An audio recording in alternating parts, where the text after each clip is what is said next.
అమ్మా, యేసయ్య తమ్ముడి జ్వరం తగ్గిస్తారా? మరి మందు వేయవా?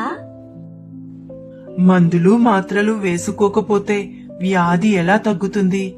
మన ప్రార్థన యేసయ్య ఆలకిస్తారు. స్వస్థపరిచేది ఆయనే తల్లి.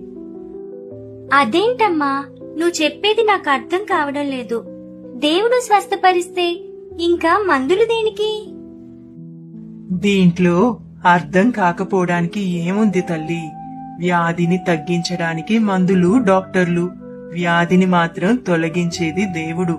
కొన్నిసార్లు డాక్టర్లు కూడా ఏమీ చేయలేక చేతులెత్తేస్తారు. కాని మన యేసయ్య చనిపోయిన వారిని సహితం తిరిగి బ్రతికించగల శక్తిమంతుడు. ఇప్పుడు అర్థమైందమ్మా. మనం మందులు వాడాలి, డాక్టర్ చెప్పింది వినాలి, కానీ మన యేసయ్యకి విశ్వాసంతో ప్రార్థన చేయాలి, అంతే కదా? అందుకే దేవుని వాక్యం చెప్తుంది, మీలో ఎవరైనా అనారోగ్యంతో ఉంటే అతనికి నూనె రాసి ప్రార్థన చేయమని. విశ్వాస సహితమైన ప్రార్థన ఆ రోగిని స్వస్థపరుస్తుంది.